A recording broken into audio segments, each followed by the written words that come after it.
Respected Shiv sir, मैं पहली बार इस प्लेटफॉर्म पे जुड़ रहा हूँ। मुझे बहुत ज़्यादा आइडिया नहीं था इसके बारे में, लेकिन शिव सर के बारे में मुझे पता चला कि ये अमेरिका से हैं और इतना अच्छा कार्य कर रहे हैं इस प्लेटफॉर्म के माध्यम से। इसके लिए उनको बहुत-बहुत धन्यवाद, और उन्होंने मुझे इसके लिए मौका दिया, इसके लिए भी उनको बहुत-बहुत धन्यवाद। शॉर्ट में मैं अपना परिचय देता हूँ। मैं टीचर हूँ जवाहर नवोदय विद्यालय में। प्रेज़ेंटली झारखंड की राजधानी रांची में मैं कार्यरत हूँ।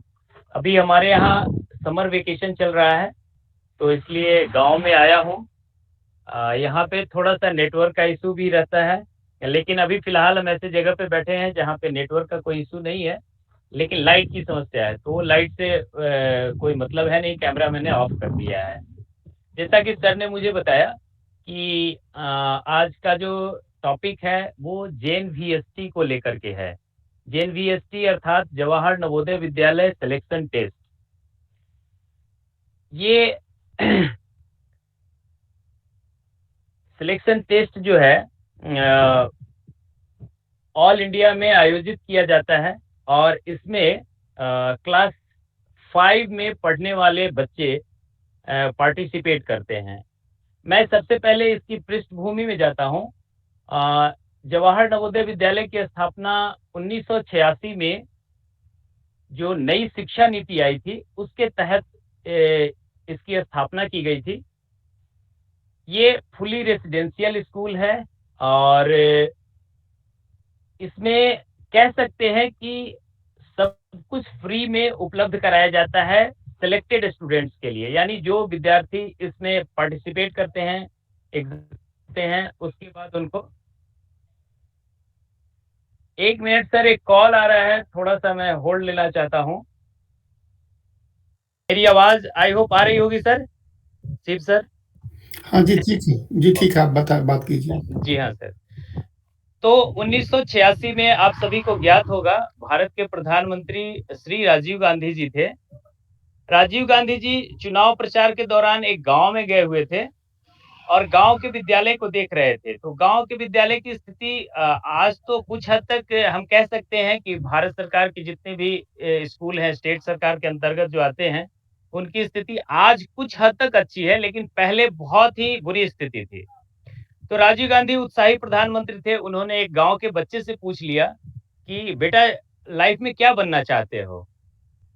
तो उस बच्चे ने उनको जवाब दिया कि सर, आप किस स्कूल से पढ़े हैं? तो उन्होंने बताया कि मैं तो दून स्कूल से पढ़ा हुआ हूँ। तो बोले, उस बच्चे ने उनको कहा कि सर, आप दून स्कूल से पढ़े हैं इसलिए भारत के प्रधानमंत्री बने। हम लोग ऐसे स्कूल से पढ़ रहे हैं तो हम क्या बन पाएँगे?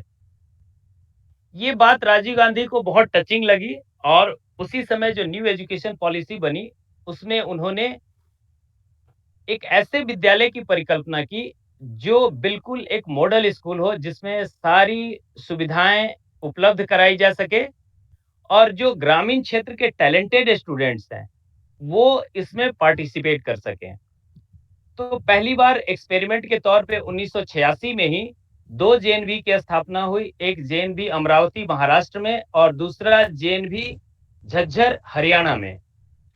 वर्तमान में कुल भारतवर्ष में 660 जेएनवी कार्यरत हैं, जो भारत के 28 राज्य और 8 यूनियन टेरिटरीज में है। एकमात्र राज्य है तमिलनाडु, जहाँ पे एक भी जेएनवी नहीं है, और ये एक पॉलिटिकल मुद्दा है। क्योंकि जेएनवी जो है वो 3 लैंग्वेज पे काम करती है।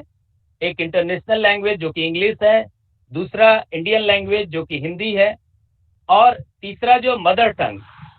तो हर स्टेट की अपनी मातृभाषा होती है, या कह सकते हैं कि संविधान की जो 8वीं अनुसूची है, उसमें जो 22 भाषाएं हैं, वो तीसरी थर्ड लैंग्वेज के रूप में पढ़ाई जाती है। और तमिलनाडु में शायद आप लोग जानते होंगे, शुरू से हिंदी का विरोध होते रहा है, इसलिए तमिलनाडु ने अब तक जेएनवी खोलने की अनुमति नहीं प्रदान की। किसी भी जिले में जेएनवी खोलने के लिए कम से कम 32 एकड़ जमीन की जरूरत होती है, जो स्टेट गवर्नमेंट प्रोवाइड कराती है। बाकी उस पे जो इंफ्रास्ट्रक्चर है वो सेंट्रल गवर्नमेंट प्रोवाइड करती है। तो अभी तक तमिलनाडु की सरकार ने हिंदी विरोध के कारण जमीन उपलब्ध नहीं कराया, लेकिन तमिलनाडु के अलावा भारत के सभी राज्य और केंद्र शासित प्रदेशों में वर्तमान समय में 660 जेएनवी कार्यरत हैं। Next slide sir. ओके, इस विद्यालय को खोलने की जो जरूरत थी और इसका जो ऑब्जेक्टिव्स है उस पर मैं थोड़ा सा प्रकाश डालना चाहता हूँ।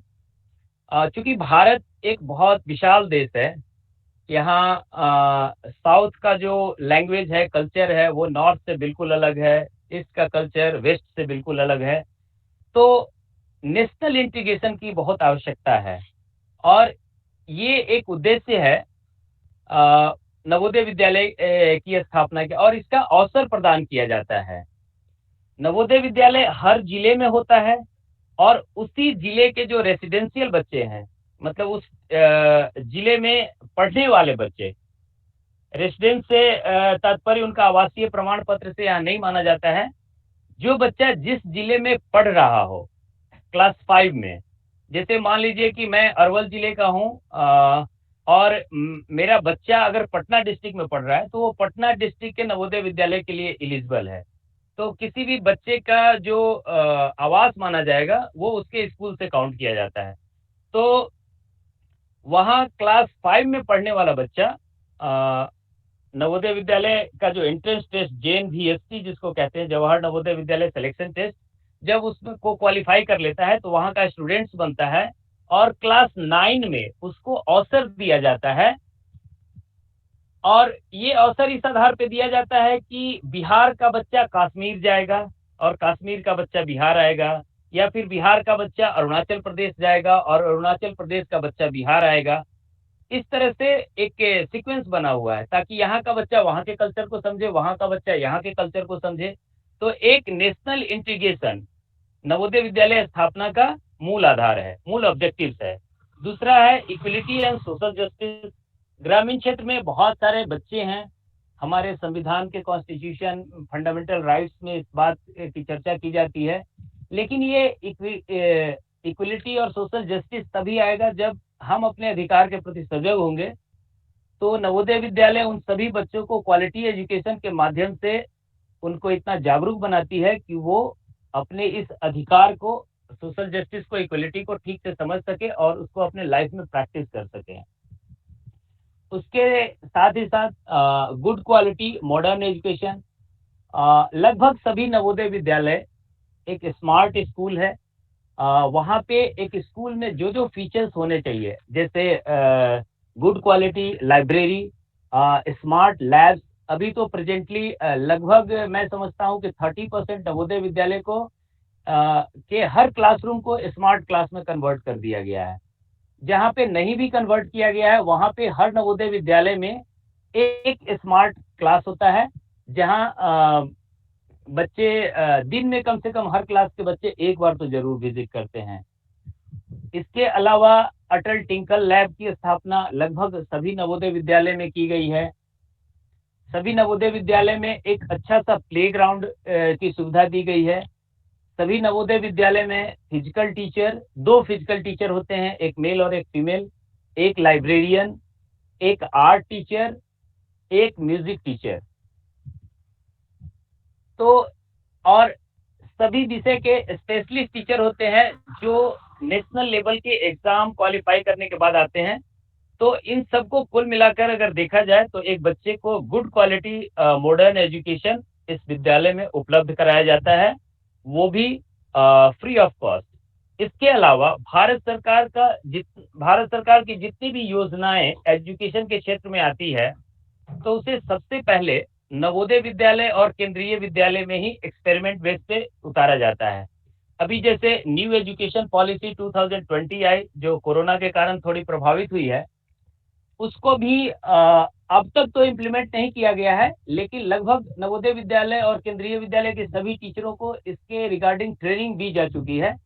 और इसको जब धरातल पे उतारा जाएगा तो सबसे पहले इन्हीं 2 विद्यालयों में उतारा जाएगा। तो यहाँ के टीचर भी वेल ट्रेंड होते हैं। टाइम टू टाइम टीचर्स को भी अलग अलग जगहों पे भेज करके ट्रेनिंग दी जाती है। टीचर हमेशा अपडेटेड रहते हैं। तो अगर जहाँ जिस विद्यालय में भी टीचर गुड क्वालिटी हैं, अपडेटेड हैं, वेल क्वालिफाइड हैं, तो निश्चित तौर पे क्वालिटी एजुकेशन और मॉडर्न एजुकेशन जो है उपलब्ध कराना बहुत आसान है, और ये चीज़ें नवोदय विद्यालय में उपलब्ध कराई जाती है, और इसका बेनिफिट्स इसमें पढ़ने वाले बच्चे उठाते हैं। नेक्स्ट है three language policy. Three language policy के बारे में शुरू में थोड़ा सा मैंने बताया था कि फर्स्ट इंटरनेशनल लैंग्वेज, दूसरा नेशनल लैंग्वेज और थर्ड रीजनल लैंग्वेज। और रीजनल लैंग्वेज के तर्ज पे जो हमारे 8वीं अनुसूची में 22 भाषाएं हैं, वो सभी भाषाएं अलग अलग स्टेट्स में पढ़ाई जाती है।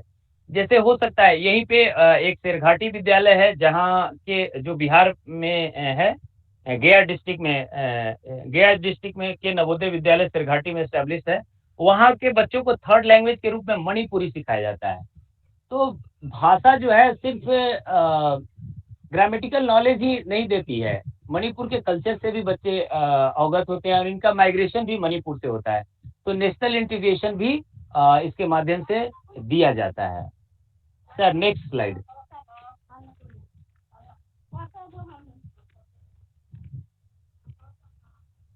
इसके कुछ साइलेंट फीचर्स क्या हैं? तो जो भी बच्चे इस स्कूल में पढ़ना चाहते हैं, उनके लिए एक सिलेक्शन टेस्ट होता है जो सीबीएसई कंडक्ट कराती है। और गांव में खास करके पढ़ने वाले बच्चे, ऐसे तो इसमें कोई रिस्ट्रिक्शन नहीं है कि गांव का बच्चा पार्टिसिपेट करता है या शहर का बच्चा, तो कोई भी पार्टिसिपेट कर सकता है। लेकिन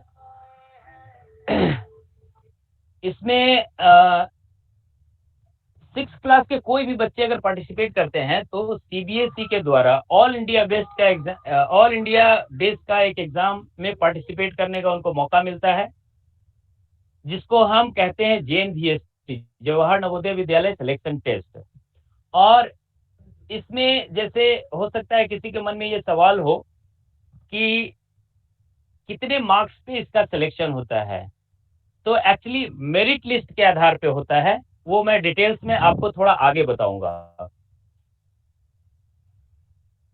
अच्छा, इसमें जो सिलेक्शन होता है उसमें हमारे कॉन्स्टिट्यूशन में जो रिजर्वेशन का प्रोविजन है, 9% SC category, 6% ST category, 27% OBC category, इसको तो ये चूंकि कॉन्स्टिट्यूशनल मामला है तो इसको तो सारे लोगों को हर गवर्नमेंट इंस्टीट्यूट में फॉलो करना ही होता है। इसके अलावा नवोदय विद्यालय में एक दूसरे प्रकार का रिजर्वेशन भी है जो काफी अट्रैक्टिव है, जिसे समझना चाहिए। इसमें क्या है कि रूरल बैकग्राउंड के बच्चों के लिए 75% रिजर्वेशन है। यानी कि जो बच्चे फॉर्म भरते हैं, मैंने पहले बताया कि उनका रेसिडेंस स्कूल के आधार पर काउंट किया जाता है। तो अगर बच्चा शहरी वातावरण, जैसे JNV पटना डिस्ट्रिक्ट का बच्चा है लेकिन वो ग्रामीण इलाके से फॉर्म भर रहा है, और एक बच्चा है जो पटना के किसी स्कूल से फॉर्म भर रहा है, सेंट कैरन से, सेंट जोसेफ से, तो उसको अर्बन में काउंट किया जाएगा। तो अर्बन बच्चों को चाहे वो किसी भी कैटेगरी से हो, उसका 100 में सिर्फ 25% ही अपॉर्चुनिटी होता है। बाकी जो 75% है वो रूरल बैकग्राउंड के बच्चों को दिया जाता है। इसके अलावा 1/3 कहने का मतलब कि लगभग 33% गर्ल्स के लिए ये सीट रिजर्व होता है, और लगभग 3% डिसेबल चाइल्ड के लिए होता है। जो any types of physically handicap challenge बच्चे हैं, उनके लिए 3% का रिजर्वेशन होता है। तो जो कॉन्स्टिट्यूशनल रिजर्वेशन है, उसके अंदर भी इतने प्रकार के रिजर्वेशन इसमें है। तो ये जो बेनिफिट्स है स्पेशली रूरल बैकग्राउंड के बच्चों को, और रूरल में भी अगर गर्ल है तो उसके लिए काफी अच्छा अपॉर्चुनिटी होता है इस विद्यालय में सेलेक्ट होने के लिए। Sir next slide.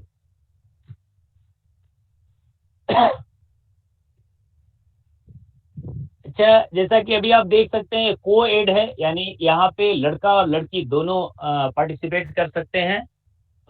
इनके सीट्स का कोई लिमिटेशन नहीं है, लेकिन ये कंपलसरी है कि एटलीस्ट 1/3 गर्ल्स होना ही चाहिए।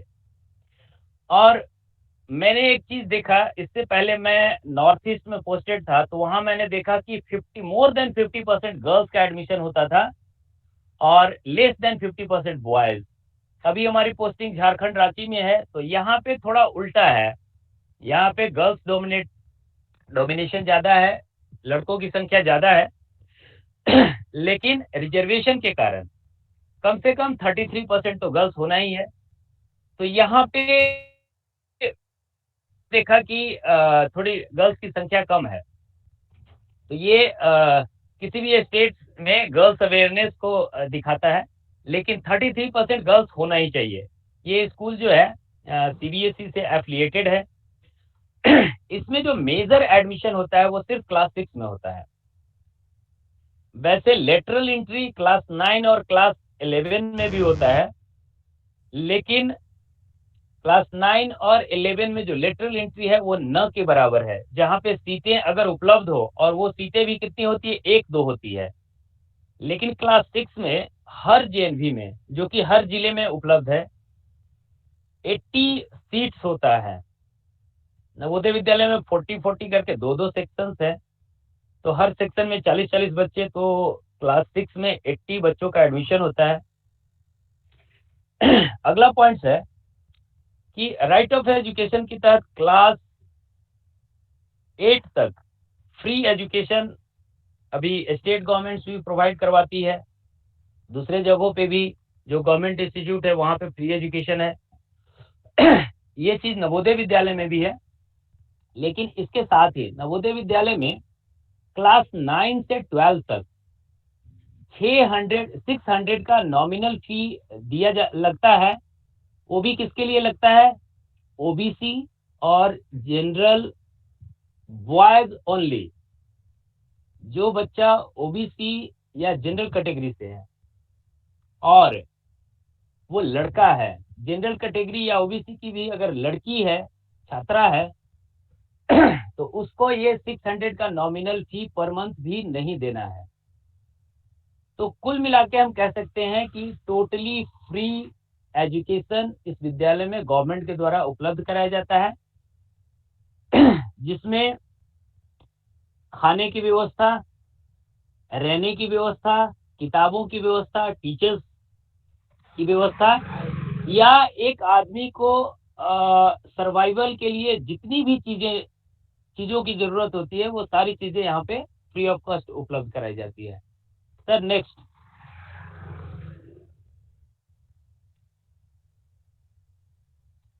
चूंकि रूरल बैकग्राउंड के जो बच्चे होते हैं, इंडिया बहुत बड़ा देश है, जिन हर जगह मदर टंग अलग अलग होता है। तो ये जो नवोदय विद्यालय सिलेक्शन टेस्ट है, ये टोटल 19 लैंग्वेज में कंडक्ट किया जाता है। अगर कोई बच्चा मणिपुरी में, असमीज में, या फिर जो 22 भाषाएं हैं उसमें जो बाद की जो आई थिंक 3 या 4 भाषाएं जोड़ी गई है, जैसे शायद मैथिली में नहीं होता है, मुझे एग्जैक्ट नहीं याद कि कौन सी 3 भाषा में नहीं होती है, लेकिन 22 भाषाओं में जो मेजर भाषाएं हैं, उन सभी 22 भाषाओं में ये सिलेक्शन टेस्ट आयोजित किया जाता है। इससे ग्रामीण बच्चों को विशेष फायदा होता है, क्योंकि उनकी प्राइमरी एजुकेशन अपने मदर टंग में होती है, तो वो भी इस एग्जाम में आसानी से पार्टिसिपेट कर सकते हैं। दूसरा, इसका सिलेक्शन की जो प्रक्रिया है, टोटल 80 क्वेश्चंस होते हैं, मार्क्स 100 ही होता है, यानी एक क्वेश्चन का वैल्यू है 1.25।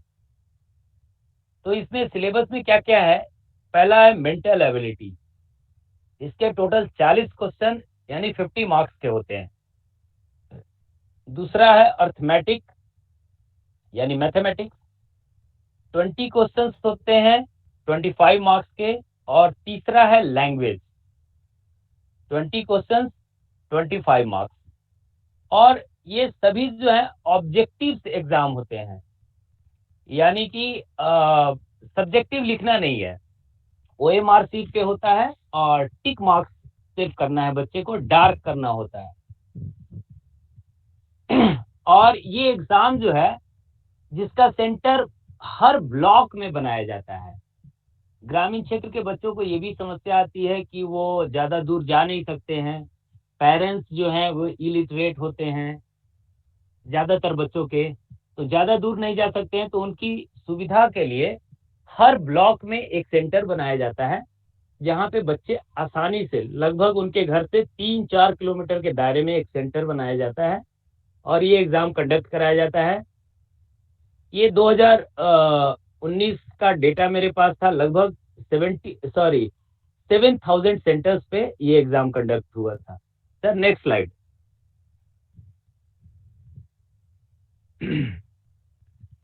अच्छा, मेंटल एबिलिटी टेस्ट जो मैंने बताया कि 40 क्वेश्चन 50 मार्क्स के होते हैं, तो ये एक तरह से नॉन वर्बल रीजनिंग है, जिसको आगे के स्लाइड्स में मैंने पिक्चर के द्वारा भी दिखाने की कोशिश की है। और टोटल 10 टाइप्स के क्वेश्चन इसमें आते हैं, जिसके कुछ इमेजेस जो है हमने नेक्स्ट स्लाइड में डाला है। और हर टाइप से 4-4 क्वेश्चंस होते हैं, तो कुल मिला के 40 क्वेश्चन और each question have 1.25 marks. Language में क्या होता है कि चूंकि 29 लैंग्वेज में होता है, तो बच्चा जो लैंग्वेज चूज करता है उस लैंग्वेज में 4 पैराग्राफ्स होते हैं, मतलब कॉम्प्रिहेंशन कह सकते हैं, जिसका मोटो होता है कि बच्चे को अपनी मातृभाषा की कितनी समझ है। चाहे तो बच्चा इंग्लिश ले सकता है, हिंदी ले सकता है, या जो भी उसका रीजनल लैंग्वेज जो फॉर्म भरते समय उसने सेलेक्ट कर रखा है, उस लैंग्वेज में उसको 4 पैराग्राफ्स दिए जाएंगे और हर पैराग्राफ को पढ़ने के बाद 5-5 क्वेश्चंस होते हैं, मल्टीपल चॉइस क्वेश्चन। उस क्वेश्चन को पढ़ना है, उसी में उसका आंसर है उस पैराग्राफ में। बच्चे ने पैराग्राफ पढ़ा, अच्छे से समझ लिया, तो आराम से उस क्वेश्चन को हल कर सकता है। तीसरा है अर्थमेटिक यानी मैथमेटिक्स। मैथमेटिक्स में क्या क्या टॉपिक्स होते हैं, वो टॉपिक्स भी हमने नेक्स्ट स्लाइड में दिया है। यहाँ मैं एक चीज बताना चाहता हूँ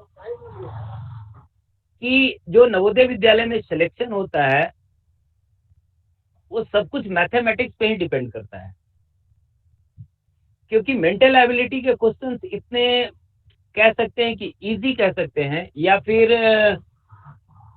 फ्रेंडली होते हैं कि हर बच्चा इसको सॉल्व कर लेता है। और लैंग्वेज की बच्चे को अगर समझ है तो आराम से क्वेश्चन पढ़ के आंसर कर देता है। लेकिन मैथमेटिक्स का लेवल मैंने जहां तक देखा है थोड़ा सा डिफिकल्ट होता है कहने के लिए, तो क्लास 6 के बच्चे, लेकिन इसमें क्लास 8 तक का मैथमेटिक्स का लेवल किसी किसी क्वेश्चन पे रहता है। वैसे सारे क्वेश्चन डिफिकल्ट नहीं होते हैं, लेकिन 5 से 7 क्वेश्चन जो है क्लास 8 लेवल के होते हैं, और यही बच्चे का सिलेक्शन डिसाइड कर पाता है।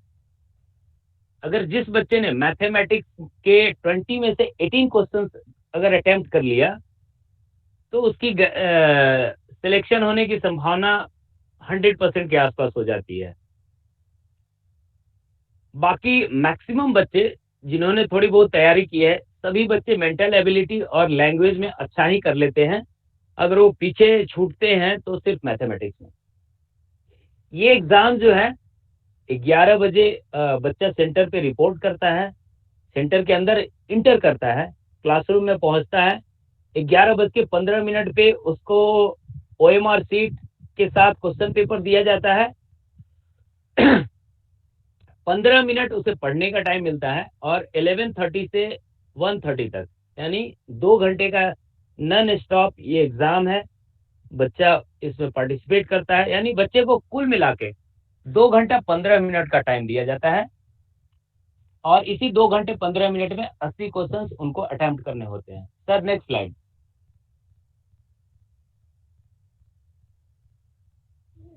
इस स्लाइड में उसी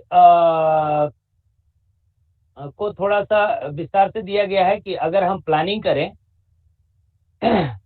तो मेंटल एबिलिटी को 60 मिनट्स में सॉल्व कर सकते हैं, जबकि ऐसा नहीं है। जो बच्चे तैयारी करते हैं मेंटल एबिलिटी के 40 क्वेश्चंस को लगभग 40 मिनट में बना लेते हैं, लैंग्वेज के 20 क्वेश्चंस को 20 मिनट्स में बना लेते हैं, और बाकी जो 20 क्वेश्चंस है मैथमेटिक्स को उसको बनाने में लगभग 50 to 1 आवर्स का टाइम लग जाता है। तो बच्चे अगर इस तरह से प्रैक्टिस करेंगे तो वो एग्जाम्स में इस पॉलिसी को आसानी से फॉलो कर सकते हैं। जो इस स्लाइड्स में बातें हैं वो मैंने बहुत बार दोहराई है कि मेंटल एबिलिटी के 40 क्वेश्चन, रीजनिंग के 20 क्वेश्चन और मैथमेटिक्स के 20 क्वेश्चन, इनके मार्क्स 1.25 से मल्टीप्लाई करेंगे तो मेंटल एबिलिटी 50, रीजनिंग और मैथ्स 25 यानी टोटल 100 मार्क्स और नंबर ऑफ क्वेश्चन 180। सारे क्वेश्चन ऑब्जेक्टिव टाइप के होते हैं। Sir next slide. अब यहाँ पे आप देख सकते हैं क्वेश्चंस का, मेंटल एबिलिटी के जो क्वेश्चंस है उसके कुछ फॉर्मेट्स हैं। जैसे इसमें पहला क्वेश्चन है ऑड मैन आउट। इसमें 4 ऑप्शंस दिए हुए हैं, इसमें से 3 किसी न किसी तरह से सिमिलर है और एक जो है वो डिफरेंट है। तो इस प्रकार के 4 क्वेश्चंस होंगे। बच्चा आसानी से इसको थोड़ा सा प्रैक्टिस करने से इसे पहचान लेता है। आप अगर क्वेश्चंस को देख पाएंगे तो मुझे ऐसा लग रहा है कि क्वेश्चन ए जो है वो ऑड जैसा लग रहा है, तो इसे प्रैक्टिस के आधार पे कोई भी बच्चा आसानी से पहचान लेता है। उसके बाद है फिगर मैचिंग। अब ये जो एक लेफ्ट साइड में एक फिगर दिया हुआ है और इससे मिलता जुलता राइट साइड में 4 ऑप्शंस है, तो जो बिल्कुल हूबहू ऑप्शन मिल रहा है वैसा ऑप्शन जो राइट होगा, तो आप गौर से देखेंगे तो बच्चे आसानी से इसको भी कर लेते, पहचान लेते हैं। आई होप बी इसका ऑप्शन होना चाहिए। पैटर्न, अब यहाँ पे आप देख सकते हैं कि लेफ्ट साइड में जो है 3 बॉक्स भरे हुए, चौथा बॉक्स खाली है और 4 ऑप्शंस हैं, तो इसमें से कौन सा बॉक्स भर दिया जाए तो ये फिगर कंप्लीट हो जाएगा। तो इस तरह के क्वेश्चंस भी आसानी से बच्चे कर पाते हैं। Sir next slide.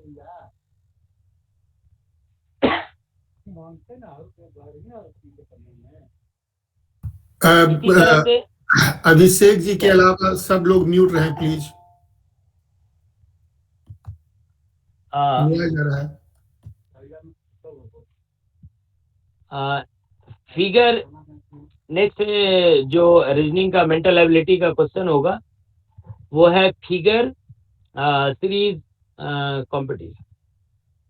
इसमें क्या है कि जैसा आप थोड़ा सा लार्ज करके देखेंगे तो एक लाइन बना हुआ है, एक मल्टीप्लिकेशन या क्रॉस का सिंबल है। नेक्स्ट में क्या है कि एक सर्कल बना हुआ है। थर्ड में क्या है कि फिर से एक क्रॉस का सिंबल है।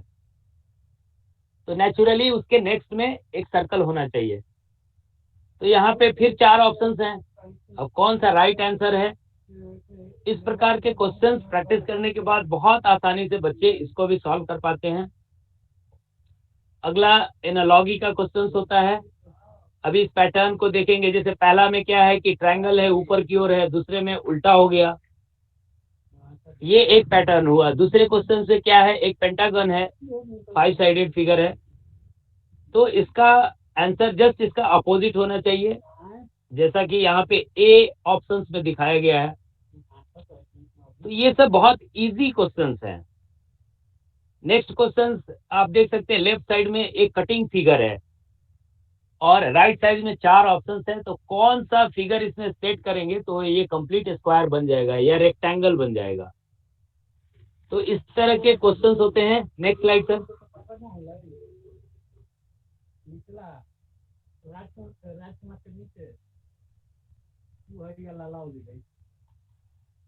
अभी अर्थमेटिक जो मैथमेटिक्स का पोर्शन है उसका जो सिलेबस है उसका कुछ पार्ट यहाँ पे मैंने डाल रखा है। जैसे एलसीएम एचसीएफ होता है, number and number system, numeric system. आप इसको देख सकते हैं। ये लगभग सारे जो इस टाइप के क्वेश्चंस जो होते हैं जहां तक मैं समझता हूँ क्लास 6 के मैथमेटिक्स में कंप्लीट नहीं हो पाता है। इसमें से बहुत सारे सिलेबस के पार्ट ऐसे हैं जो क्लास 7 और 8 क्लास में भी पढ़ाया जाता है।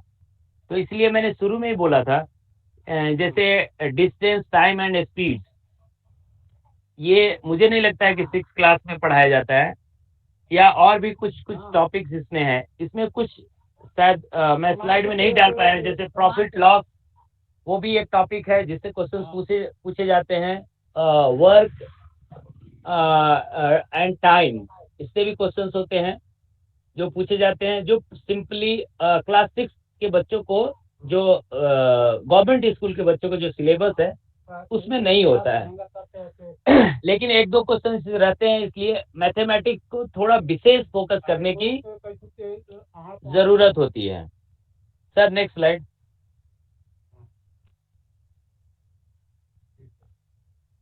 इसमें रीजनिंग का कुछ पार्ट छूट गया था। एक मिरर इमेज का रीजनिंग होता है। जैसे हम जिस मिरर में अपना फेस देखते हैं, कॉम्ब करते हैं, कंघी करते हैं, आप उस मिरर के सामने अगर किसी भी ऑब्जेक्ट को रखते हैं तो उसका एक उल्टा इमेज बनता है। तो इसको भी मिरर के माध्यम से बड़ा मजा भी आता है, बच्चे जब प्रैक्टिस करते हैं तो आसानी से इसको समझ लेते हैं। और क्वेश्चन में नॉर्मली या तो अल्फाबेट्स होते हैं या फिर कोई डायग्राम या डिजाइन होता है। तो बच्चे इसकी तैयारी करने के लिए हम लोग बच्चों को सजेस्ट करते हैं कि एक बार पूरा ABCD बच्चा सीक्वेंस में लिख ले और उसका मिरर इमेज मिरर में देख करके कॉपी कर ले, तो आसानी से इस क्वेश्चन को भी बच्चा सॉल्व कर पाता है। एक दूसरा क्वेश्चन जो आगे है, इसमें पेपर टीयरिंग इसमें करना पड़ता है। जैसे एक पेपर है, आप देख सकते हैं रेक्टेंगुलर शेप का एक पेपर है, उसको लेंथ के अकॉर्डिंग इसको फोल्ड कर दिया, बाद में फिर से इसको एक फोल्ड किया, यानी पहला फोल्ड फिर दूसरा फोल्ड। फोल्ड करने के बाद जो ऊपर डिजाइन है उस तरह से इसको या तो उसमें होल किया गया है या कट किया गया है। अब इस पेपर को जब हम ओपन करेंगे तो कैसा डायग्राम बनेगा, तो यहाँ पे चार ऑप्शन दिए हुए हैं। तो इसको भी करने में बच्चों को, जब प्रैक्टिस बच्चे करते हैं तो बड़ा मजा आता है।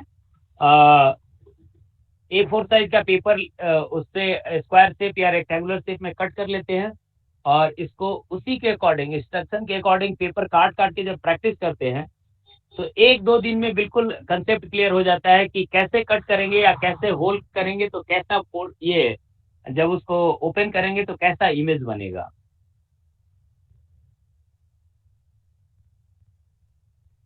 एक और तरह का रीजनिंग यहाँ पे दिया हुआ है।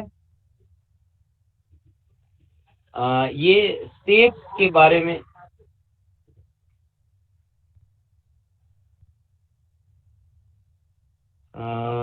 ये थोड़ा क्लियर नहीं हो पा रहा है, इसके बारे में मैं लोग अभी कर क्लियर लेंगे बता। अभिषेक जी, लोग कर लेंगे, आइडिया दे दिए वही काफी है। जी जी, next slide sir.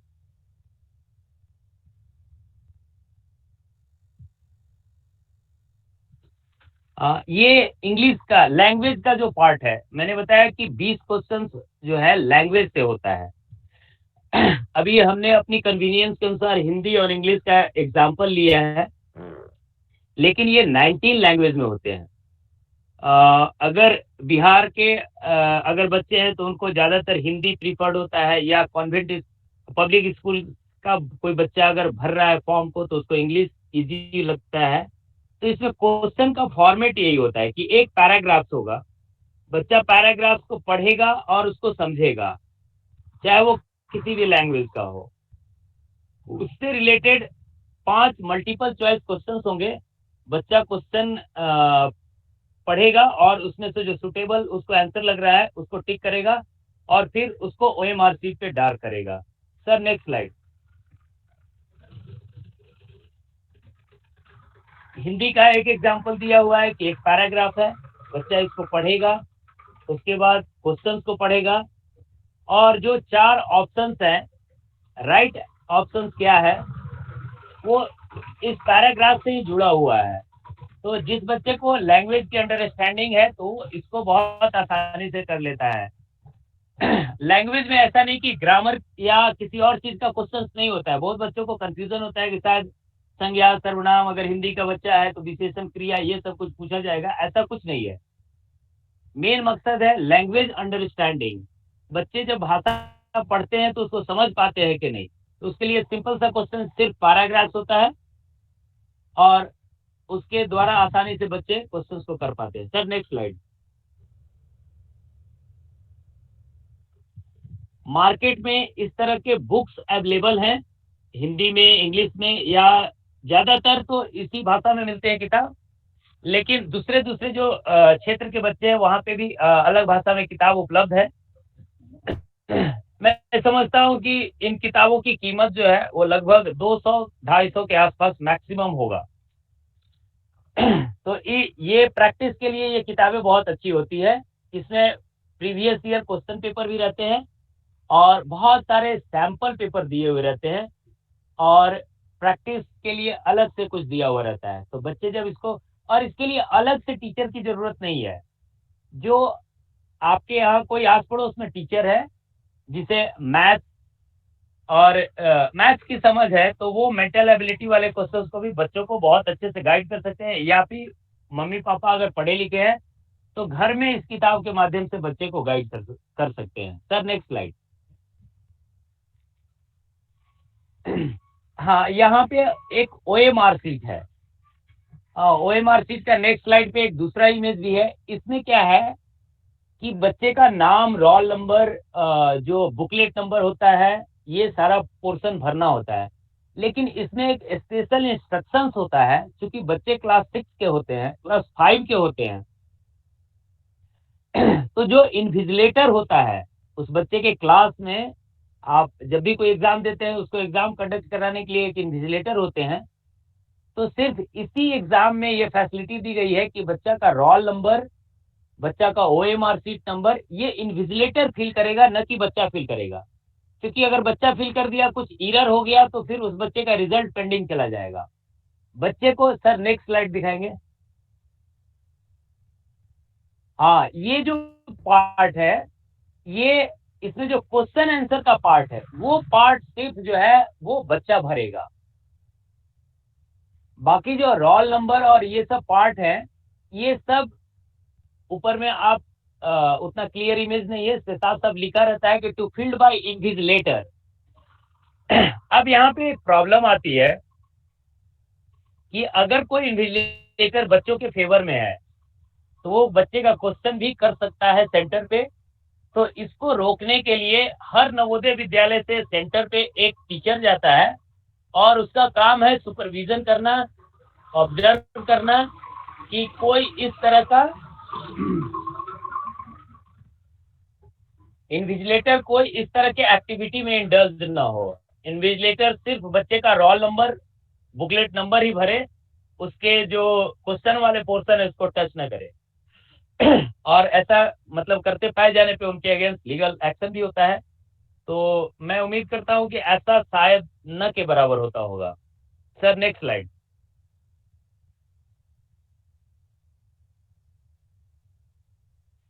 Entrance exam और हाउ टू प्रिपेयर, सर ने मुझे बताया था। तो एंट्रेंस एग्जाम के लिए सबसे पहले होता है फॉर्म भरना। इसका फॉर्म जो है वो अगस्त, सितंबर या मैक्सिमम अक्टूबर तक फॉर्म मार्केट में आ जाते हैं। मार्केट मतलब ऑनलाइन प्लेटफॉर्म पे। बहुत सारे स्कूल्स भी एफर्ट करते हैं। जिस डिस्ट्रिक्ट का स्कूल है तो वो वहाँ के डीओ को लेटर लिखता है, डीओ बीओ को लिखता है, और बीओ अपने सभी कंसर्न स्कूल हेडमास्टर को लिखते हैं। तो इसके माध्यम से इसका एडवर्टाइजमेंट किया जाता है। अगर पेरेंट्स थोड़ा बहुत भी जागरूक है, अपने बच्चे को भेज रहा है स्कूल में, न्यूज़पेपर के माध्यम से भी इसका एडवर्टाइजमेंट होता है। तो डेट प्राय पता चल जाता है सभी को, अगर थोड़ा सा आप अवेयर्ड है तो। ऑनलाइन माध्यम से फॉर्म को भरना है। फॉर्म भरना काफी इजी होता है आजकल तो। हर गांव में साइबर, ऐसे कैफे या मोबाइल से खुद भी भर सकते हैं। नहीं तो हर नवोदय विद्यालय में एक हेल्प डेस्क बना हुआ रहता है, आप फॉर्म लेकर के वहां जाएं, आपका फॉर्म वहीं पे भर दिया जाएगा।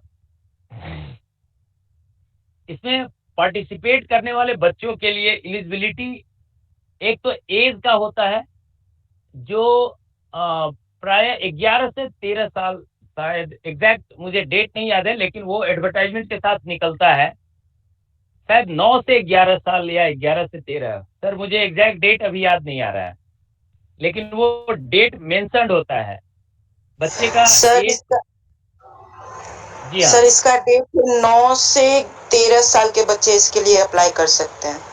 ओके ओके, 9 से 13 साल डेट होता है, और बच्चा क्लास 5 रीडिंग होना चाहिए, और वो एक एफिलिएटेड स्कूल होना चाहिए, चाहे वो गवर्नमेंट स्कूल हो या प्राइवेट स्कूल हो, लेकिन एफिलिएटेड होना कंपलसरी है। स्कूल एफिलिएटेड नहीं है तो वो बच्चे फॉर्म नहीं भर सकते हैं। जैसे बहुत सारे गांवों में ऐसा मैंने देखा है कि बच्चे छोटे छोटे स्कूल खोल देते हैं, क्लास 8 तक की पढ़ाई वहाँ होती है, लेकिन वो स्कूल एफिलिएटेड नहीं होता है, तो ऐसे स्कूल के बच्चे पार्टिसिपेट नहीं कर सकते हैं। बाकी गवर्नमेंट स्कूल का बच्चा हो या प्राइवेट स्कूल का, अगर स्कूल एफिलिएटेड है तो बच्चे पार्टिसिपेट कर सकते हैं। बाकी प्रिपरेशन इसका कैसे करना है इसके बारे में हमने विस्तार से बताया है। अच्छा, इसमें सिलेक्शन जो होता है वो मेरिट के आधार पे होता है, इसमें कट ऑफ मार्क्स डिसाइडेड नहीं है। हो सकता है कि अगर वहां के सारे बच्चों ने एग्जाम, उस डिस्ट्रिक्ट के सारे बच्चों ने एग्जाम खराब किया है तो बहुत कम मार्क्स पे भी उनका सिलेक्शन हो जाता है, और अगर सारे बच्चों ने अच्छा किया है तो बहुत हाई मार्क्स लाने पे भी सिलेक्शन नहीं भी हो सकता है। तो अगर कोई पूछे कि नवोदय विद्यालय में सिलेक्शन का कट ऑफ क्या होता है, तो ये क्वेश्चन बेबुनियाद है, कोई कट ऑफ नहीं होता है। टॉप 80 जो बच्चे होते हैं उनका मेरिट लिस्ट आता है, और अभी 2 दिन पहले JNVST 2020 का रिजल्ट आया है। अच्छा, इसमें एक और है, जैसे कुछ समर बॉन्ड एरियाज होते हैं, कुछ विंटर बॉन्ड जहां पे ठंडक बहुत ज्यादा होती है, तो 2 डेट में एग्जाम्स होते हैं प्राय, कभी कभी कंबाइन कर दिया जाता है एक ही डेट में। जैसे प्राय समर बॉन्ड वाले एरियाज में जनवरी में एग्जाम होता है, इस बार कोरोना के कारण 30 अप्रैल को हुआ था, लेकिन प्राय जनवरी में ही करवाया जाता है। लेकिन ये ऐसे क्षेत्र में होता है जहाँ पे गर्मी ज्यादा पड़ती है, जहाँ ठंडक ज्यादा पड़ती है वहाँ अप्रैल मई में ये एग्जाम कराया जाता है। नहीं तो लेकिन विंटर बॉन्ड जो एरियाज हैं उसका लिमिटेशन है, जैसे उत्तराखंड हो गया, हिमाचल प्रदेश का कुछ पार्ट और अरुणाचल प्रदेश का कुछ पार्ट, सिक्किम, ये सब कुछ एरियाज में डिफरेंट डेट में होता है, नहीं तो ऑल इंडिया में एक ही डेट पे ये एग्जाम कंडक्ट हो जाता है। प्रिपरेशन के लिए क्वेश्चन पेपर्स वगैरह सारा मैंने डिटेल्स बता दिया, और अगर कुछ ना किसी को कुछ जानना होगा तो वो स्लाइड के लास्ट में आप पूछ सकते हैं। Sir next slide. A typical day for students at JNV। आज अगर ये देखा जाए एजुकेशन कितना कॉस्टली हो गया है, तो हर एम्बिशियस पेरेंट्स इस बात को महसूस करता होगा। आप प्राइवेट स्कूल में जो उस एरियाज के टॉप क्लास स्कूल हैं वहाँ पे पहले तो एडमिशन कराना बहुत मुश्किल होता है, फॉर्म के लिए लाइन लगानी पड़ती है, तब जाके फॉर्म मिलता है, काफ़ी अच्छे एडमिशन चार्ज और मंथली फी पे करने पड़ते हैं, तब जाके बच्चों को क्वालिटी एजुकेशन मिलता है। नवोदय विद्यालय एक ऐसा प्लेटफॉर्म है जिसमें टैलेंटेड बच्चे जो सिलेक्शन में क्वालिफाई कर जाते हैं, उनके लिए सारी सुविधाएं जो है वो फ्री ऑफ कॉस्ट है। वहाँ पे गुड क्लास एकेडमिक इन्वायरमेंट होता है। थोड़ा सा मैं नवोदय विद्यालय के अंदर जो एकेडमिक इन्वायरमेंट है उसके बारे में मैं बता दूं। सुबह 5 बजे सभी बच्चों को जगना होता है, सायरन बजता है, सारे बच्चे जगते हैं, 5:30 में प्ले ग्राउंड में होते हैं। उनकी पीटी होती है 15 मिनट की, और 15 मिनट योगा होता है, या बहुत सारे स्कूल में अगर योगा नहीं हो तो सिर्फ पीटी होती है। यानी कि दिन की शुरुआत जो है वो एक्सरसाइज से होती है। उसके बाद बच्चे को 1 घंटा टाइम दिया जाता है जहां बच्चे फ्रेश होते हैं, नहाते हैं। उसके बाद पुनः एकेडमिक एरिया में आते हैं और मॉर्निंग असेंबली के साथ ईश्वर की प्रार्थना के साथ दिन की शुरुआत होती है। बहुत सारे स्कूलों में मॉर्निंग असेंबली के बाद तुरंत ब्रेकफास्ट होता है। कुछ-कुछ स्कूलों में मॉर्निंग असेंबली के बाद एक पीरियड होता है, उसके बाद ब्रेकफास्ट का आयोजन किया जाता है। ऐसे कंटीन्यूअस 8 पीरियड चलते हैं जिसमें एटलीस्ट 2 क्रिएटिव पीरियड होने चाहिए। या तो फिजिकल एजुकेशन का कोई पीरियड होगा, म्यूजिक का होगा, आर्ट का होगा, लाइब्रेरी होगा। उसके बाद 1:30 बजे के आसपास लंच होता है और 1 घंटे का रेस्ट यानी 3:30 तक। सॉरी, किसी-किसी स्कूल में 3:30 नहीं तो 3 बजे तक, मतलब हाफ एन आवर लंच और 1 आवर रेस्ट। उसके बाद एक ट्यूशन टाइप क्लास होता है, उसको रिमेडियल क्लास हम लोग बोलते हैं, स्पेशली वैसे बच्चों के लिए जो थोड़ा-सा पिछड़ रहे हैं, जिनको रिमेडी की ज़रूरत है। तो यहाँ पे कोई भी बच्चा फिर पीछे नहीं रह पाता है, क्योंकि एकेडमिक आवर में तो सारे बच्चों के लिए, जो बच्चे बहुत ज़्यादा इंटेलिजेंट है, वो तो थोड़ा-सा गाइड करने पे समझ जाते हैं, लेकिन जो बच्चे थोड़ा-सा लो अचीवर हैं, उनके लिए रिमेडियल क्लास होता है, लगभग 1 से 1.5 घंटे का। उसके बाद फिर बच्चे का गेम स्पोर्ट्स होता है, बच्चे अपनी मर्जी से खेलते हैं अलग-अलग गेम्स। जैसे मैं जिस स्कूल में हूँ, वहाँ पे टेबल टेनिस की फैसिलिटीज़ है, बास्केटबॉल की फैसिलिटीज़ है, बैडमिंटन है, हॉकी है, क्रिकेट है, फुटबॉल है। इसके अलावा एथलीट्स के अंदर जितने भी गेम्स होते हैं, वो होते हैं। और नवोदय विद्यालय में चूँकि ये नेशनल लेवल स्कूल है, तो एक स्टेट लेवल, फिर नेशनल लेवल और फिर एसजीएफआई तक बच्चे को खेलने का मौका मिलता है। तो बच्चा अगर स्पोर्ट्स में करियर बनाना चाहे, स्पोर्ट्स में बना सकता है, म्यूज़िक में बनाना चाहे, म्यूज़िक में बना सकता है। बच्चा आर्ट में अगर बनाना चाहता है करियर, तो वहाँ पे भी जा सकता है। और बहुत सारे करियर काउंसलर को टाइम टू टाइम बुलाया जाता है। और एक चीज़ और मैं क्लियर करना चाहता हूँ कि प्रत्येक नवोदय विद्यालय का चेयरमैन जो होता है, वहाँ का डीसी यानी डीएम होता है। तो किसी भी तरह की परेशानी होने पे, चूँकि डीएम हर डिस्ट्रिक्ट का होल एंड सोल होता है, तो जल्दी से सॉर्ट आउट हो जाती है सारी समस्याएँ, अगर कुछ इस तरह की समस्या हो तो। तो कुल मिला अच्छा, दूसरी एक और बात है, एक एलुमिनी मीट नवोदय विद्यालय का कराया जाता है। ऐसे बच्चे जो नवोदय विद्यालय से पास आउट हो चुके हैं और बहुत अच्छे-अच्छे पोस्ट पे, अभी यूपीएससी का रिजल्ट आया है, तो लगभग 24 बच्चे सेलेक्ट हुए हैं जो डिफरेंट नवोदय विद्यालय से हैं। तो आप इंडिया के किसी भी कॉर्नर में चले जाएँगे, किसी भी ब्रांच में चले जाएँगे, चाहे मेडिकल हो, इंजीनियरिंग हो, यूपीएससी हो, ब्यूरोक्रेट्स हो, कहीं पे चले जाएँगे, वहाँ नवोदय का कोई न कोई बच्चा आज के डेट में अवेलेबल है। और चूँकि नवोदय परिवार की एक अवधारणा है, तो जो भी बच्चे जो 86 में भी पास आउट हुआ है, वो भी अपने आप को नवोदय का परिवार समझता है और हमेशा हेल्प करने के लिए तैयार है। अभी एक आप लोगों ने शायद सुना होगा, हमारे देश के प्रधानमंत्री ने घोषणा की थी कि हम सैनिक स्कूल बनाएँगे, और उन्होंने एक चालाकी क्या की कि नवोदय स्कूल को ही सैनिक स्कूल में कन्वर्ट करना शुरू किया। तो हमारा जो रांची का स्कूल है, इसको भी ऑर्डर आ चुका था कि ये सैनिक स्कूल में कन्वर्ट हो जाएगा। लेकिन चूँकि नवोदय विद्यालय के जो एलुमनाई हैं, जो एक्स स्टूडेंट्स हैं, उनका संगठन इतना स्ट्रॉन्ग है कि इतना अपोज़ हुआ सोशल प्लेटफ़ॉर्म पे और प्रैक्टिकल में, कि सरकार को ये फैसला विथड्रॉ करना पड़ा।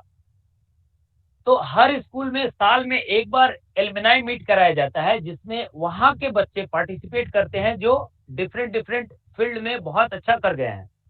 तो जो बच्चा क्लास 6 में पढ़ रहा है या 10th में पढ़ रहा है या किसी भी क्लास में पढ़ रहा है, जब वो एक आईएएस ऑफिसर से बात करता है एलुमनाई मीट में, तो उसको लगता है कि अरे! ये तो मेरे स्कूल के भैया हैं जो 10 साल पहले यहाँ पढ़ते थे। तो उसको एक मोटिवेशन मिलता है कि मैं भी ऐसा बन सकता हूँ। और इस तरह से अगर देखा जाए सीबीएसई का, और जो 10th और 12th का रिजल्ट होता है, तो प्रायः अब तक का एक रिकॉर्ड रहा है कि नवोदय विद्यालय और केवी केंद्रीय विद्यालय में थोड़ा-सा कॉम्पिटिशन चलता है। कभी नवोदय विद्यालय का रिजल्ट सबसे अच्छा होता है, कभी केंद्रीय विद्यालय का होता है। लेकिन दोनों में एक बेसिक डिफरेंस क्या है कि केंद्रीय विद्यालय में अर्बन बच्चे पढ़ते हैं, फैमिली के बच्चे पढ़ते हैं, और नवोदय विद्यालय में गाँव का अनगढ़ बच्चा पढ़ता है, और उसको वहाँ के टीचर, वहाँ का एनवायरनमेंट उसको इस तरह से नर्चर करता है कि वो किसी भी फील्ड के बच्चों के साथ सामने खड़ा होकर के उनसे मुकाबला करता है। तो ये नवोदय विद्यालय एक हर बच्चे के लिए जो इसमें सेलेक्ट हो गया है या फिर जो सेलेक्ट होने का सपना देख रहा है, उसके लिए एक आदर्श विद्यालय है। वहाँ पे एक गुड एनवायरनमेंट प्रोवाइड किया जाता है। Sir next slide.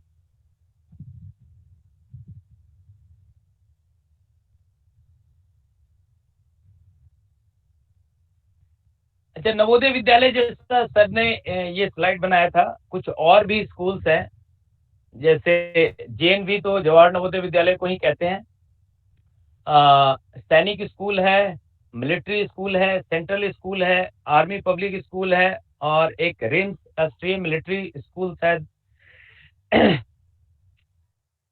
तो दोनों में, इन सारे स्कूलों में एडमिशन के लिए क्राइटेरिया वही है कि आपको सिलेक्शन टेस्ट पास करना पड़ेगा।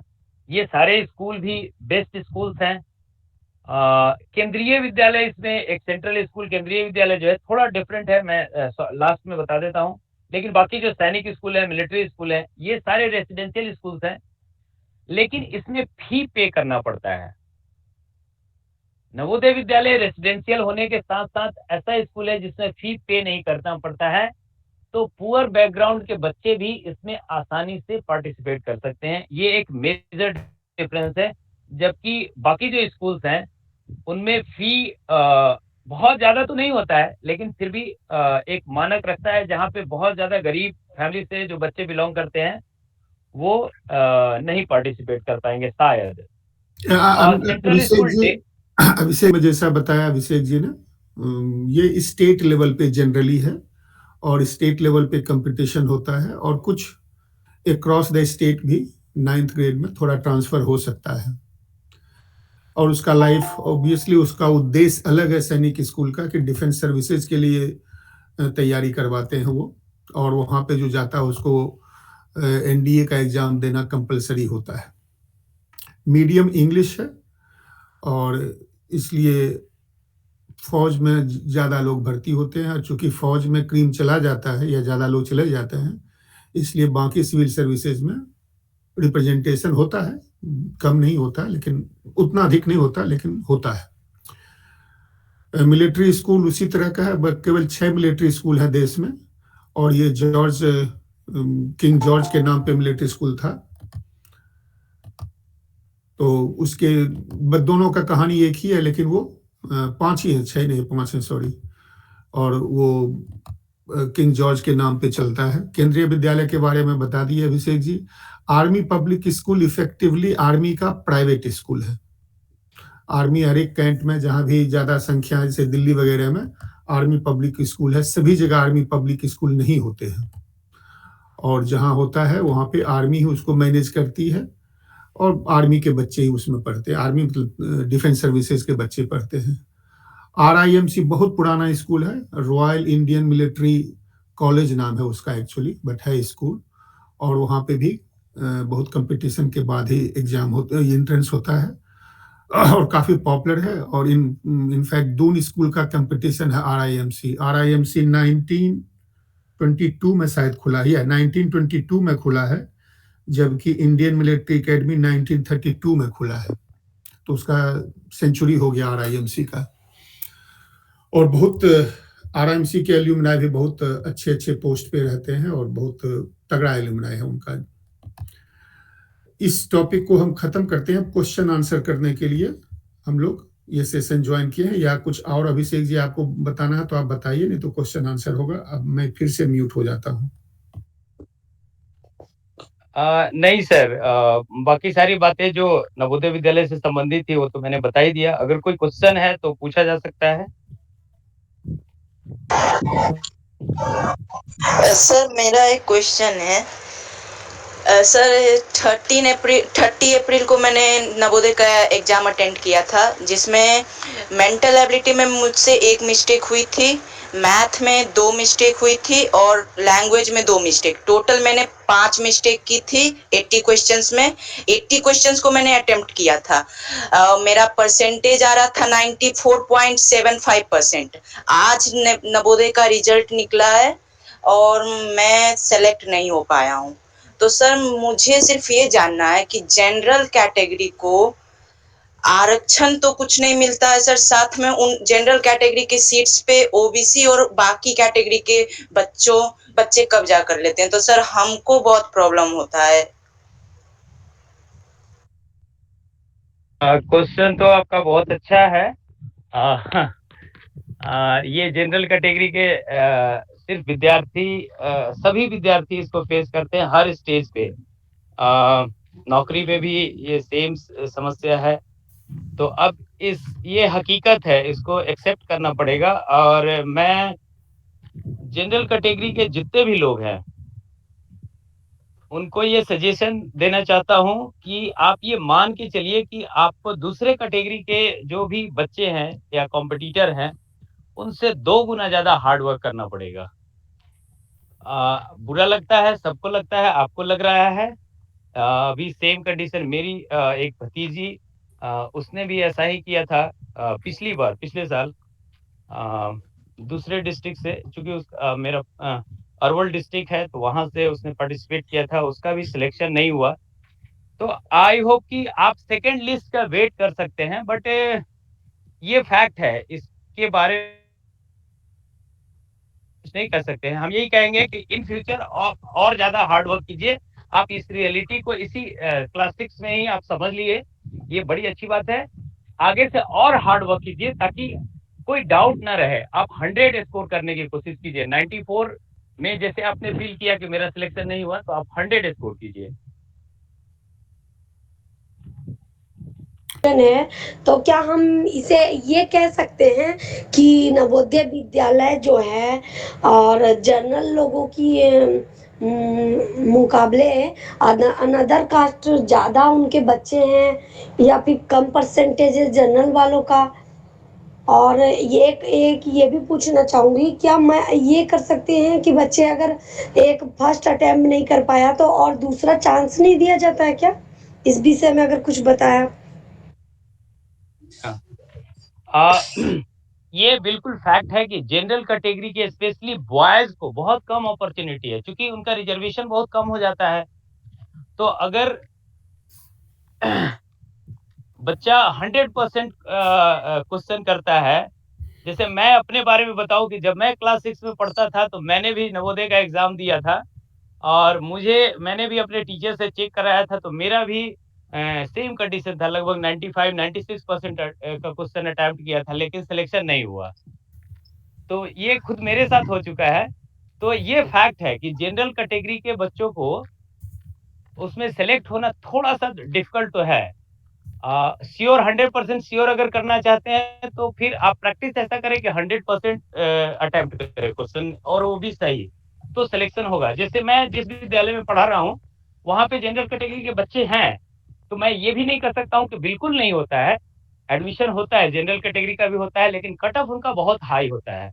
और दूसरा प्रश्न था कि दोबारा अपॉर्चुनिटी मिलता है कि नहीं, तो लीगली इसका आंसर है कि नहीं मिलता है। ये वन टाइम एग्जाम है, लेकिन ये भी प्रैक्टिकल में ये फैक्ट है कि बहुत सारे बच्चे दोबारा एग्जाम देते हैं। तरीका उसका क्या है? तरीका तो इलीगल ही है। सर बताया जा सकता है? नहीं, छोड़ दीजिए। Okay sir.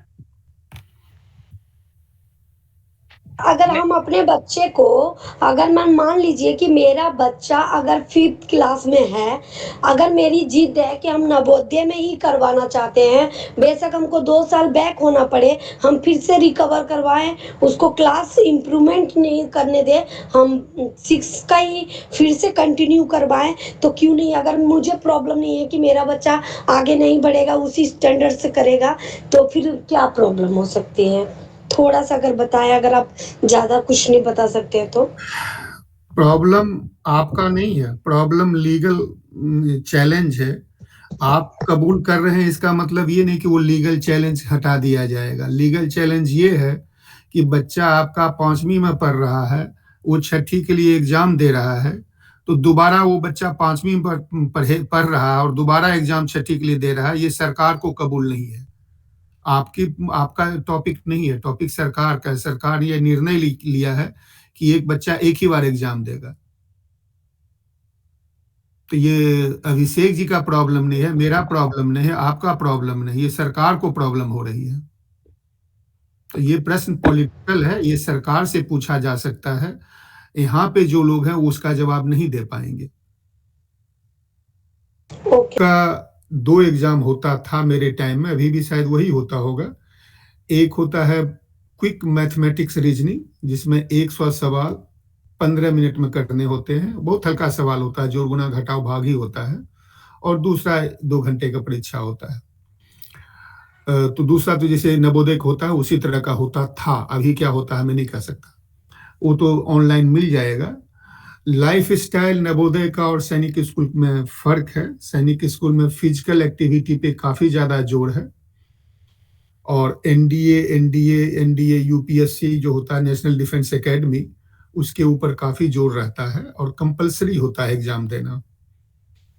आज के दिन में अभी मेरे क्लास के जो लोग हैं सैनिक स्कूल गए हुए हैं, तो अभिषेक जी ने बताए थे एल्यूमिनाई एसोसिएशन, उसी दृष्टिकोण से मेरा आज के दिन 10 जुलाई को 50 साल हो गया जब हम सैनिक स्कूल में एडमिशन लिए थे, और उसी के उपलक्ष्य में हमारे क्लास के 19 लोग अभी सैनिक स्कूल में, अभी मैं व्हाट्सएप पे उनसे भी जुड़ा हुआ हूँ अभी फिलहाल। वाह सर वाह। तो वो एसोसिएशन होता है कि 50 साल का हम लोग का यात्रा जो है उसको सेलिब्रेट करने वो स्कूल गए हुए हैं, वहाँ प्रिंसिपल के साथ कर रहे हैं। तो एसोसिएशन जो बोले वो बहुत ज्यादा होता है, एलुमनाई एसोसिएशन। इसलिए जो इच्छा है, प्रवृत्ति है कि नवोदय में हम ज्वाइन करें, सैनिक स्कूल में ज्वाइन करें, वो बहुत जेन्युइन है और बहुत अच्छी बात है। दूसरा बात, आप जो प्रश्न पूछ रहे हैं रिजर्वेशन के लिए, उसके लिए ये ग्रुप कुछ नहीं कर सकता। वो आपका पार्टी पॉलिटिक्स है, वोट बैंक है। किसी को हिम्मत नहीं है, किसी भी पॉलिटिकल लीडर को हिम्मत नहीं है कि वो रिजर्वेशन कम कर सके। तो जैसा अभिषेक जी ने बताया, अंधरा में काना राजा वाली बात है। अगर आप उस दुनिया में हैं जहां की 90% लाने के बाद आप फेल हो जाते हैं, तो आपको 100% लाना पड़ेगा, और कोई गारंटी नहीं कि 100% लाने के बाद भी आपको सफल माना जाए, क्योंकि 100% लाने वाले भी आप बहुत हैं, एक नहीं है। तो फिर आपको दूसरा तरीका सोचना पड़ेगा, और वो दूसरा तरीका हो सकता है कि आप दूसरे स्कूल में जाएं, घर में पढ़ें, आईएएस बने, इंजीनियर बने, आईआईटी बने। केवल नवोदय तक ही जिंदगी नहीं है, जिंदगी 11-12 साल के बाद भी रहती है, और उसकी तैयारी करें। लेकिन वो जो पॉलिटिकल प्रश्न आप पूछ रहे हैं रिजर्वेशन के बारे में, उसके बारे में मेरे ख्याल से हम लोग यहाँ कोई सक्षम नहीं है कि उसका जवाब ढूंढ सके और उसका क्या इलाज है हम कर सकें। बिल्कुल sir, thank you sir, thank you so much. बहुत सारे क्वेश्चन थे मेरे मन में नवोदय को लेकर, सैनिक को लेकर, तो बहुत सारे आपने क्लियर करे डाउट्स, और आपकी बातों से मोटिवेट भी हुए कि हाँ, एक बार अगर सफलता नहीं मिलता तो वही लाइफ खत्म नहीं होता है। उसके अलावा भी और बहुत सारे स्कूल है जिससे कामयाबी पा सकते हैं लोग। Thank you.